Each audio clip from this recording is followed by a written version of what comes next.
క్రీస్తునందు ప్రియమైన సోదరి సోదరులారా, మన ప్రభువును రక్షకుడునైన యేసుక్రీస్తు యొక్క పరిశుద్ధమైన నామమున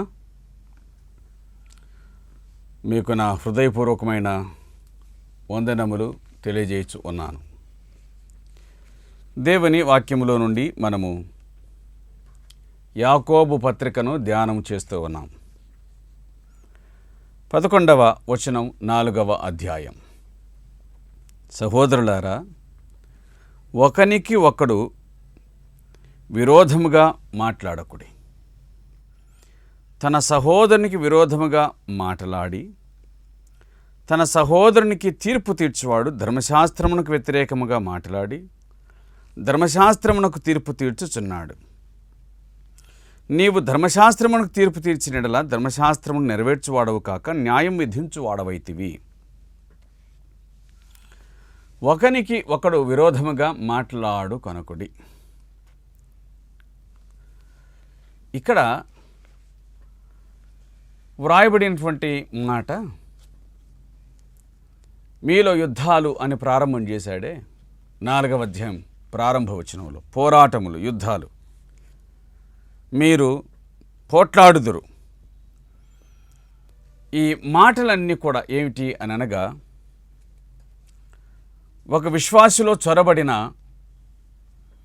లోకేచ్ఛలు, అపవాది సంబంధమైనటువంటి ఆశలు, ఆలోచనలు, సహోదరులారా అని సంబోధించాడు. ప్రియ సహోదరులారా, సహోదరులారా అంటూ యాకోబు సంబోధించిన ఆ సంబోధనను మనము ఎరుగుదాము. ఒకనికి విరోధముగా ఒకడు మాట్లాడకుడి. విరోధంగా మాట్లాడకుండా ఎట్లా ఉండగలము అంటే, దాపున మాట్లాడకండి. మీరు ఒకవేళ ఏమైనా మాట్లాడితే తీర్పు తీర్చినట్లుగా మాట్లాడకండి. సంగతులు మీకు తెలిస్తే పర్వాలేదు. ప్రభు చెప్పిన మాటలోని సారం మనం ఎరుగుదుము. ఒకరితో విరోధం ఏదైనా ఉంటే గనక ఎదురుగా వెళ్ళి మాట్లాడడం మంచిది. ఒక్కడుగా వెళ్ళి మాట్లాడటం, మరికొంతమంది తీసుకుని వెళ్ళి మాట్లాడడం మంచిది. సరిదిద్దుకొనకపోతే, మాట వినకపోతే బహిష్కరించడం మంచిది. అనగా అతన్ని పట్టించుకొనకూడదు అని. ఒకనికి ఒకడు విరుద్ధంగా మాట్లాడటం అనేటువంటిది ఎదురెదురుగా అయితే పర్వాలేదు, కానీ ఒకరిని గూర్చి మరొకరికి చెప్పటం అన్నటువంటిది అది ఎంత మాత్రమును కూడా సబబైంది కాదు. కనుక మీరు ఈ పని చేయకండి. ఒకనికి విరుద్ధంగా ఒకడు మాట్లాడుకొనకండి.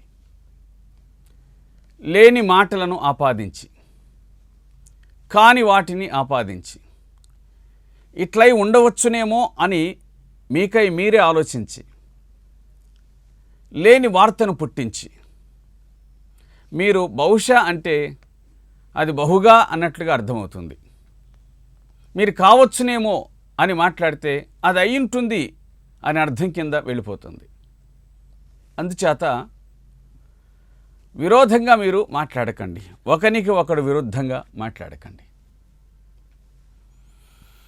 తీర్పు తీర్చకండి. తీర్పు తీర్చడం అంటే ఏమిటి అని అనగా, నువ్వు ఇది జరిగించావు, నువ్వు ఇది చేశావు కాబట్టి నీకు శిక్ష వస్తుంది, నువ్వు ఇలాగ శిక్షించబడతావు అంటే నువ్వు దుర్మార్గుడవు, శిక్ష అనుభవిస్తావు, జాగ్రత్త. మీరు తీర్పు తీర్చకండి. ఎందుకంటే అందరికీ న్యాయం విధించువాడు ఒకడున్నాడు అనే మాట తర్వాత వస్తుంది. మనం ఏదైనా మాట్లాడితే ఇది కాదు అని మాట్లాడాల్సి ఉంటుంది. ఇది న్యాయం కాదు, మీరిట్లా చేయవలసింది కాదు, మీరిట్లా మాట్లాడవలసింది కాదు, ఇది ధర్మం కాదు అనే సంగతిని చెబితే బాగుంటుంది. కాబట్టి తీర్పు తీర్చినట్లుగా మాట్లాడకూడదు, కానీ ఖండించండి, గద్దించండి, బుద్ధి చెప్పండి అనే మాటలు ఉన్నాయి కదా. ఖండించవచ్చు, మీరు మాట్లాడింది తప్పని ఖండించవచ్చు. అట్లా కాదు ఇట్లని బుద్ధి చెప్పవచ్చు, గద్దించనవచ్చు. కానీ తీర్పు తీర్చవలసిన పని లేదు. తన సహోదరునికి విరోధముగా మాట్లాడి, అంటే కాని మాటలన్నీ కూడా మాట్లాడి తన సహోదరునికి తీర్పు తీర్చువాడు. ఇట్లా చేస్తే బాగుంటుందా, ఇట్లా చేయడం న్యాయమేనా అంటే ఏం చేయకపోయినప్పటికీ కూడా ధర్మశాస్త్రమునకు వ్యతిరేకంగా మాట్లాడుచున్నాడు. నీ సహోదరుడు ధర్మశాస్త్రపు భద్రత కింద ఉన్నాడు. ఇన్ కేసు నువ్వేదైనా ఒకవేళ నీ సహోదరునికి విరుద్ధంగా నువ్వు మాట్లాడితే ఏం జరుగుతుందో దేవుని వాక్యం చెబుతుంది. ధర్మశాస్త్రపు భద్రత కింద ఉన్నటువంటి వాణ్ణి నువ్వు తాకుతున్నావు కాబట్టి దాని అర్థం ఏమిటంటే ధర్మశాస్త్రానికి విరుద్ధంగా నువ్వు మాట్లాడుతున్నావు, ధర్మశాస్త్రానికి విరుద్ధంగా నువ్వు తీర్పు తీరుస్తూ ఉన్నావు. అట్లు ధర్మశాస్త్రానికి విరుద్ధంగా నువ్వు తీర్పు తీరుస్తే నువ్వు ధర్మశాస్త్రాన్ని విధించినవాడు, ధర్మశాస్త్రాన్ని నెరవేర్చువాడుగా కనబడతావు. కాదు, అది కాదు విషయం. ధర్మశాస్త్రాన్ని విధించిన వాడే ధర్మశాస్త్ర ప్రకారంగా న్యాయము తీర్చువాడు, ధర్మశాస్త్ర ప్రకారంగా శిక్షను విధించువాడు అది దేవుడే. కాబట్టి ధర్మశాస్త్రము క్రింద ఉన్నటువంటి నీ సహోదరుని అంత మాత్రం కూడా ధర్మశాస్త్రమును నువ్వే విధించినట్లుగా మాట్లాడకూడదు, తీర్పు తీర్చకూడదని దేవుని వాక్యం చెబుతుంది. 12వ వచనం, ఒక్కడే ధర్మశాస్త్రం నియమించి న్యాయం విధించువాడు, ఆయనే రక్షించుటకు నశింపజేయుటకు శక్తిమంతుడై ఉన్నాడు. పరునికి తీర్పు తీర్చుటకు నీవెవడవు? పరునికి అన్నాడు అంటే నీ సహోదరుడు పరుడు అని వ్రాయబడింది, అనగా దేవుడి మనిషి. నీ సహోదరుడు గనక అని నువ్వు అనుకుంటే అతనికి తీర్పు తీర్చవు. ఒకవేళ సరిచేయగలవు, గద్దించగలవు, బుద్ధి చెప్పగలవు, బోధించగలవు, ఇవన్నీ ఉన్నాయి, కానీ తీర్పు తీర్చవు. నీ సహోదరునికి తీర్పు తీరుస్తున్నావంటే తీర్పు తీర్చవలసినటువంటి దేవుని కింద ఉన్న మనిషికి అంటే పరుడు అవుతాడు. నీకు పరునికి నువ్వు తీర్పు తీరుస్తున్నావు అని అర్థం. కానీ ఆ పని నీది కాదు, ఆ పని దేవుడిదే. ఆయనే రక్షించడానికైనా నశింప చేయడానికైనా శక్తి కలిగినటువంటి వాడు. దాని అర్థం ఏంటంటే ఒక వ్యక్తిని అతని అక్రమమును బట్టి దేవునికి అప్పగించడం మంచిది, అతని పనులను బట్టి దేవునికి అప్పగించడం మంచిది, అతని విరుద్ధ కార్యములను బట్టి దేవునికి అప్పగించడం మంచిది. నీకై నువ్వు సైడ్ అయిపోవచ్చు, వారితో మనకెందుకు, అవసరం ఏముంది, ఇంకా అక్కర్లేదు అని. కాబట్టి 11, 12 వచనాల్లో వ్రాయబడిన మాట ఏమిటంటే నీ సహోదరునికి నువ్వు తీర్పు తీర్చవద్దు. ఖండించి గద్దించి బుద్ధి చెప్పు అని మాటలు ఉన్నాయి, కానీ దేవుడు చేసే పని మాత్రం నువ్వు చేయొద్దు. 13వ వచనం నుండి 17వ వచనం వరకు అతిశయపడవద్దు అని అన్నాడు. తీర్పు తీర్చవద్దు, తర్వాత అతిశయపడవద్దు అని మాట్లాడుతున్నాడు. ఏమిటో చూడండి. యాకోబు పత్రిక 4వ అధ్యాయం 13వ వచనం, నేడైనను రేపైనను ఒకానొక పట్టణమునకు వెళ్ళి అక్కడ 1 సంవత్సరం ఉండి వ్యాపారం చేసి లాభము సంపాదింతము రండని చెప్పుకున్న వారలారా, రేపు ఏమి సంభవించునో మీకు తెలియదు. ఇక్కడ అతిశయం, అలాగే తమ్మును గూర్చిన అతిభావన కనబడుతుంది. నేడైనా రేపైనా ఒకానొక పట్టణమునకు వెళ్ళి, ప్రయాణం మనది, కానీ సురక్షితంగా వెళ్ళగలమో లేదో అది మనది కాదు కదా. ఈ రోజైనా రేపైనా ఒకానొక పట్టణానికి వెళ్ళి అక్కడ 1 సంవత్సరం ఉండి వ్యాపారం చేసి లాభం సంపాదింతము రండని చెప్పుకొని వారలారా, ఒక పట్టణానికి వెళుతావో వెళ్ళవో, ఒకానొక పట్టణం, అది పర్టికులర్ పట్టణం కూడా కాదు, ప్రత్యేకమైన పేరు చెప్పగలిగిన పట్టణం కూడా కాదు, ఇంకా డిసైడ్ చేసుకోలేదు. వెళ్ళి సురక్షితంగా వెళ్తే మంచిది. అక్కడ 1 సంవత్సరం ఉండి మంచిదే. అక్కడ 1 సంవత్సరం ఉండగలవా? ఎందుకంటే నీ జీవం ఏ పాటిది, నీ ఆలోచన బాగానే ఉంది. వెళ్ళి వ్యాపారం చేసి లాభం సంపాదించము రండని చెప్పుకుని వారులారా, వ్యాపారం చేస్తే లాభం కలగొచ్చు, నష్టం కలగొచ్చు. వ్యాపారం చేసి లాభం సంపాదించము రండని చెప్పుకుని వారులారా, రేపు ఏమి సంభవించునో మీకు తెలియదే. ఒకటి, మీరు తీర్పు తీరుస్తూ ఉన్నారు, అది కూడదు. రెండవది, మీరు అతిశయిస్తున్నారు, అది కూడా కూడదు. ఎందుకంటే రేపు ఏమి సంభవించునో మీకు తెలియదు. ఇక్కడ ఏముందంటే ఆ ఆలోచనలో తప్పేముంది అనే మాట మనకు కనబడుతుంది. అంటే ఏదో ఒక పట్టణానికి వెళ్ళి కొన్ని దినాలు అక్కడ ఉండి వ్యాపారం చేద్దాం, లాభం సంపాదించుకొని తిరిగి వద్దాం అని ఈ ఆలోచనలో తప్పేముంది అని ఒకవేళ అనుకోవచ్చు. కానీ ఈ ఆలోచనలో కనిపించేది ఏమిటి అని అంటే అంతా స్వతహాగా అందులో కూడా గట్టిగా ఈ పని చేయగలము అంటే వెళ్ళగలము, వ్యాపారము చేయగలము, లాభం సంపాదించుకొనగలము, తిరిగి వచ్చి ఇక్కడ దర్జాగా బతకగలము అనేటువంటిది ఆ లోపల ఉన్నటువంటి విషయం. ఇంతకుముందు చెప్పినట్లుగా నీ ప్రయాణం సాఫీగా సాగుతుందో లేదో తెలియదు. అక్కడ సంవత్సరం రోజులు ఉంటావు, ఆరోగ్యంగా ఉంటావో అనారోగ్యంగా ఉంటావో తెలియదు. లాభం సంపాదించం రండని అంటున్నావు, వ్యాపారం చేస్తే లాభం రావచ్చు, నష్టము రావచ్చు. ఇక్కడికి వచ్చిన తర్వాత మరలా తిరిగి దర్జాగా బతుకుదాం అనుకుంటున్నావు, కావచ్చు కాకపోవచ్చు, నీ ఆలోచన నెరవేరవచ్చు నెరవేరకపోవచ్చు. అంటే ఎంతసేపు ఉన్నా దేవునితో నిమిత్తము లేనటువంటి ఆలోచనలు మాత్రమే చేస్తున్నావు, కానీ దేవునితో నిమిత్తమైన, దేవునితో సంబంధం కలిగిన ఆలోచనలు చేయట్లేదుగా. రేపేమి సంభవించునో మీకు తెలియదు. సంవత్సరానికి పెట్టావు ఎసరు, అసలు రేపేమి సంభవిస్తుందో నీకేమి తెలుసు? నీ జీవం ఏ పాటిది? అది ఇంతలో కనిపించేంతలో మాయమైపోయే ఆవిరితో సమానమే కదా. కాబట్టి ఈ విధంగా వ్యవహరించాలి. ప్రభు చిత్తమైతే మనం బ్రతికి ఉంటే ఇది చేతము అది చేతము. ప్రభు చిత్తమైతే మనం బ్రతికి ఉంటే ఇది అది చేతమని చెప్పుకొనవలెను. ఇది అన్నమాట. ప్రభు చిత్తమైతే, ఆయన అనుమతిస్తే, ఆయన అనుగ్రహిస్తే, ఆయన కనికరిస్తే ఇది చేయగలము, ఇది చేస్తామని చెప్పండి.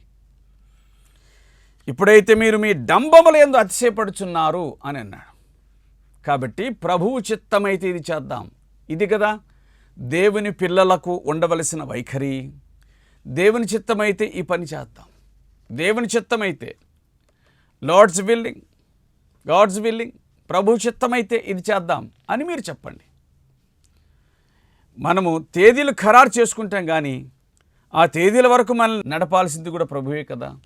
అంచేత ప్రభు చిత్తమైతే, ఆయన అనుగ్రహించిన ఎడల ఇది చేద్దాం అది చేద్దాం అని చెప్పండి. ప్రభు సంతోషిస్తాడు కదా. అందులో మన డంబం కనిపించదు కదా. ఎందుకంటే ప్రభు చిత్తమైతే అంటే ఆయన దయ ఉంటేనే ఇవి జరుగుతాయి. ప్రభు చిత్తమైతే అని ప్రింట్ చేస్తుంటే పత్రిక కింద ప్రభు చిత్తమైతే అని రాస్తూ ఉంటే ఆయన దయ ఉంటేనే ఇవి జరుగుతాయి, ఆయన దయ ఉంటేనే ఇది నెరవేరుతుంది అని కదా దాని అర్థం. కాబట్టి ఆయనకు ప్రాముఖ్యతనివ్వండి, ఆయనకు ఘనతనివ్వండి, ఆయన పని చేయడానికి అవకాశం ఇవ్వండి అని యాకోబు స్పష్టంగా మాట్లాడుతూ ఉన్నాడు. ఇప్పుడైతే మీరు మీ డంబముల యందు అతిశయపడుచున్నారు. డంబం అంటే ఉన్నదాన్ని కాసింత దాన్ని పెద్దదిగా చేసి చెప్పటం అన్నమాట. సంపాదించింది రూపాయి అయితే 1000 రూపాయలు సంపాదించినట్టుగా మాట్లాడుకోవటం డంబం. అదేదో కొంచెం ఉంటుంది కానీ దాన్ని ఎక్కువగా చేసి మాట్లాడడం డంబము అని దేవుని వాక్యం చెబుతుంది. అసలు అతిశయం దేనికండి? అతిశయం దేనికి? యేసుక్రీస్తునందు విశ్వాసం ఉంచిన తర్వాత ఏ విధంగా అతిశయించవలనో ఆ సంగతిని గురించి దైవ గ్రంథంలో ఒక మాట వ్రాయబడి ఉంది. అది నేను గుర్తు చేస్తాను. కొరింథీ మొదటి పత్రిక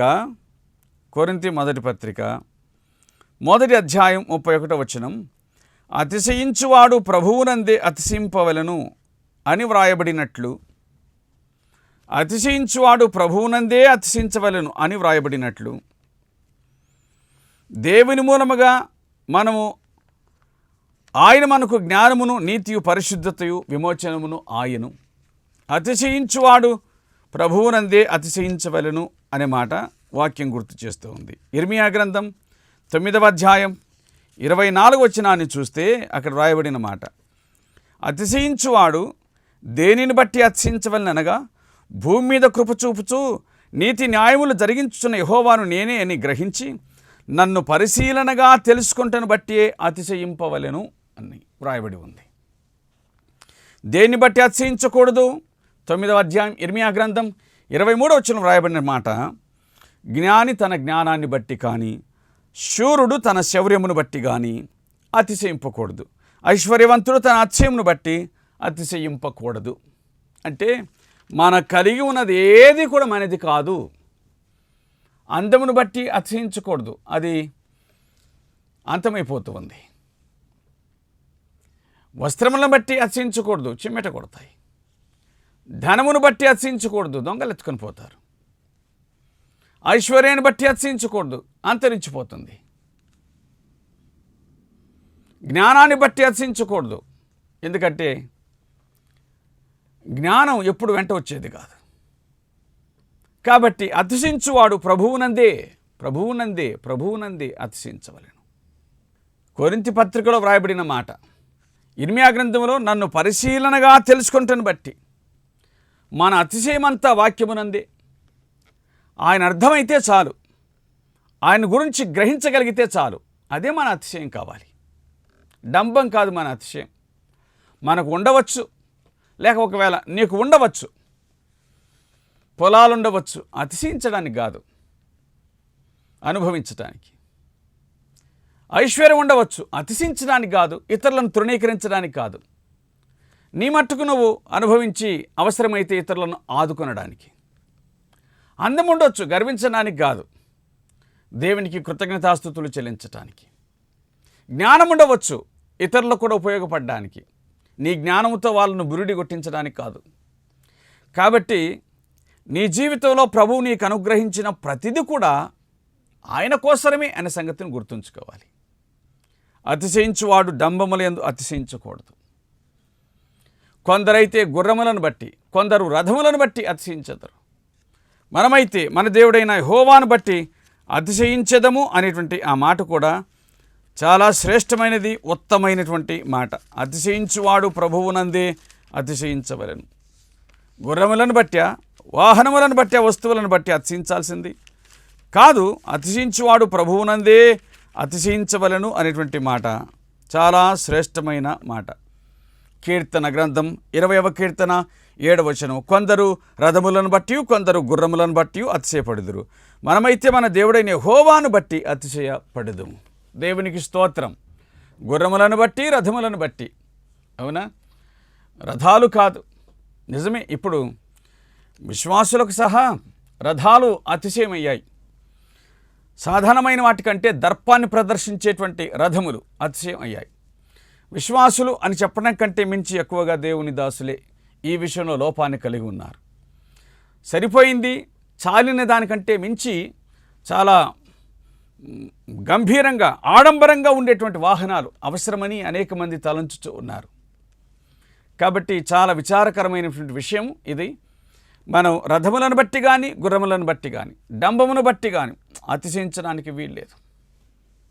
ఎందుకండి ఇదంతా నిష్ఫలమైనది. ఏది అశాశ్వతమైనదో దానిని బట్టి అతిశయించటం, ఏది వెంట రాదో దాన్ని బట్టి అతిశయించటం. కొన్నిసార్లు మనం అతిశయించేవి మనల్ని చంపుతాయి. మంచి వాహనాన్ని బట్టి అతిశయించి ప్రయాణం చేస్తుంటే అందులోనే ప్రమాదం జరిగి చావచ్చు. ఐశ్వర్యాన్ని బట్టి అతిశయించేవాళ్ళు కొన్నిసార్లు దొంగల తాకిడికి గురి అయ్యి దాన్ని పోగొట్టుకున్న వాళ్ళు ఉన్నారు. ఒకటేమిటి, ఈ భూమి మీద అతిశయించే ప్రతిది కూడా నశించేదే. ఎందుకు నశించే దాని మీద అతిశయం? దేవుని వాక్యం వివరంగా క్లియర్గా మాట చెబుతుంది, అతిశయించవద్దు. ఎక్కడ చూచినా యెహోవాను బట్టి అతిశయించుట, మన దేవుడైన యెహోవాను బట్టి అతిశయించుట, ఆయనను పరిశీలనగా తెలుసుకున్నట్టును బట్టి అతిశయించుట. ఆయన్ను గూర్చి తెలుసుకోండి. ప్రభువా, నువ్వు నాకు ఇంత అర్థమైనందుకు నీకు స్తోత్రం. అతిశయించితే ఆ విషయంలో అతిశయించండి. నువ్వు నాకు దొరికినందుకు నీకు స్తోత్రం, నన్ను నువ్వు వెతికి రక్షించుకున్నందుకు నీకు స్తోత్రం. ఇది కదా కావలసింది. భక్తి సంబంధమైన జీవితంలో అతిశయం అది ప్రాముఖ్యమైనటువంటి విషయమని మనం గుర్తుంచుకుందాం. కొరింథీ పత్రికలో వ్రాయబడిన మాట మనం అతిశయించాలి ప్రభువునంది. ఎలాగునా అనగా మన ప్రభు అయిన యేసుక్రీస్తు ఆయన మనకు జ్ఞానమును, నీతియు, పరిశుద్ధతయు, విమోచనమును ఆయను అన్నాడు. దేవునికి స్తోత్రం. ప్రభు అయిన యేసుక్రీస్తు ఆయన మన విమోచనమును అయ్యాడు. అంటే ఆయన మనకు విమోచనను కలిగించువాడు అయ్యాడు. ఆయన మనల్ని విడిపించువాడు అయ్యాడు. పాపము నుంచి విడిపించువాడు అయ్యాడు. ఆయన మన పరిశుద్ధత అయ్యాడు. దేవునికి స్తోత్రం. ఆయన వలన విమోచన దొరికింది. ఆయన వలన మనకు పరిశుద్ధత దొరికింది. ఆయన వలన మనం నీతిమంతులుగా చేయబడ్డాం. ఆయన వలన మనకు దైవ సంబంధమైన జ్ఞానము దొరికింది. కాబట్టి దానిని బట్టి అతిశయించుట అది ఉత్తమము అనే విషయము దేవుని వాక్యం మనకు గుర్తు చేస్తూ ఉంది. అలాగున అతిశయించుట అది సబబు, అది క్షేమకరమైనటువంటిది. డంబములందు అతిశయించడం వలన వచ్చిన ఉపయోగం ఏముంది? ఏమీ లేదు. 17వ వచనం, ఈ అతిశయమంతా చెడ్డది అని కూడా వ్రాయబడింది. ఎంత మాటది? అతిశయమంతా కూడా చెడ్డది. చెడ్డదాని యందు మనము ఉప్పొంగుట అది జ్ఞానము కాదు. తరువాతి మాట, మేలైనది చేయనెరియు అలాగూ చేయని వానికి పాపము కలుగును. కొన్ని పాపములు ఉన్నాయి. మరణకరమైన పాపం, మరణకరము కాని పాపం. ఇది మేలైనది ఏదైనా చేయగలిగి ఉంటే కనుక దాన్ని చెయ్యి, అటు చేయకపోతే నీకు పాపం కలుగుతుంది అన్నాడు. ఎవరికైనా మేలైనది చేయగలిగింది, ఎవరికైనా చేయగలిగింది చెయ్యి. అటువంటి పనులు చాలా ఉన్నాయి. శత్రువైనా సరే అతనికి కీడు కలుగుతుందని నీకు తెలిస్తే మేలు చెయ్యి అన్నాడు. రోమాపత్రికలో 12వ అధ్యాయంలో వ్రాయబడినటువంటి మాటల సారమంతా అదే కదా. నీ శత్రువు ఆకలి కొంటే అతనికి భోజనం పెట్టు, దప్పికొంటే అతనికి నీళ్ళివ్వు. రోమాపత్రిక 12వ అధ్యాయము 17వ వచనం, కీడు చేయొద్దని అందరి దృష్టికి ఆమోదమైన దాని గురించి ఆలోచించమని. 19వ వచనంలో పగ తీర్చుకోవద్దని. 20వ వచనంలో శత్రువు దప్పికొంటే మరి నీళ్ళిమ్మని, ఆకలి కొంటే ఆహారం పెట్టమని. అలాగే ఎవరికైనా కీడు జరుగుతూ ఉంటే దాన్ని అలాగే చూడకుండా తీసివేయమని, ఆ కీడును తొలగించమని. మేలైంది ఏదో నీ దృష్టికి అది తెలిసి ఉంటే గనక దాన్నే చెయ్యి. అటు చేయకపోతే కనుక పరమందు చూచే దేవుడు నువ్వు చేయలేదని ఆయన దాన్ని నీకు పాపముగా పరిగణిస్తాడు. జ్ఞాపకం చేసుకో. అలాగున భక్తి సంబంధమైనటువంటి జీవితంలో వర్ధిల్లాలని యాకోబు ఈ అధ్యాయాన్ని ముగించు ఉన్నాడు. ప్రియులారా, మంచిది. మన విమోచనం క్రీస్తు. మనం అతిశయించవలసింది ఆయనందే. మనకు దొరికిన పాప క్షమాపణను బట్టి, రక్షణను బట్టి మనం ఆయనందు అతిశయించాలి అనే విషయం దేవుని వాక్యం మనకు గుర్తు చేస్తుంది. కాబట్టి రక్షణ పొందకపోతే ప్రభువునకు జీవితాన్ని అప్పగించండి, క్షేమాన్ని మీరు పొందగలుగుతారు. రక్షణ పొంది ఉంటే దయచేసి మరి తీర్పు తీర్చినట్లుగా మాట్లాడవద్దు అని, అలాగే డంబములందు అతిశయించవద్దు అని, అది చెడ్డది. అలాగే మేలైనది చేయగలిగి ఉండి కూడా చేయకపోతే పాపం కలుగుతుంది. కాబట్టి మేలే చేయమని దేవుని వాక్యం ద్వారా హెచ్చరించబడుతూ ఉన్నాం. ప్రభు ఈ మాటను మన వినికిడిలో దీవించునుగాక. ఆమేన్. ప్రార్థన చేద్దామండి. ప్రేమ కలిగిన తండ్రి, పరిశుద్ధుడైన దేవ, మీకు స్తోత్రములు, కృతజ్ఞతాస్తుతులు చెల్లిస్తూ ఉన్నాం. ఈ సమయమునందు మీరు మాకు అనుగ్రహించిన మీ వాక్యం కొరకై నిండు కృతజ్ఞతాస్తుతులు, స్తోత్రాలు. ప్రియ తండ్రి, మరి మీరు మాకు ఇచ్చిన వాక్యం కొరకు వందనాలు. మా సహోదరులకు వ్యతిరేకంగా, విరుద్ధంగా మాట్లాడకూడదని, తీర్పు తీర్చినట్లుగా మాట్లాడకూడదని, అలాగే మేము అతిశయించకూడదు అని, మేలైంది ఏదో తెలిసి ఉంటే దాన్నే చేయమని మీ వాక్యమందు వ్రాయబడిన మాటలను బట్టి మీకు కృతజ్ఞతాస్తుతులు, స్తోత్రములను మేము చెల్లించుకొనొచ్చు ఉన్నాం. ప్రియమైన మా ప్రభువ, మరి సమయమునందు మీరు దర్శించండి, జ్ఞాపకం చేసుకొనండి. మా మనవలు ఆలకించి అంగీకరించండి. మీ కృప చేత మీ మాట విన్న వారందరినీ కూడా వర్ధిల్లు చేసి దీవించమని ప్రార్థిస్తున్నాం. మహిమగంత ప్రభావాలు మీకు ఆరోపిస్తూ కనికరం చూపించి ఆశీర్వదించమని అడుగుచూ సహాయం చేదురని మా ప్రభువును మా రక్షకుడిని యేసుక్రీస్తు నామముపేట ప్రార్థించుచున్నాము తండ్రి. ఆమెన్.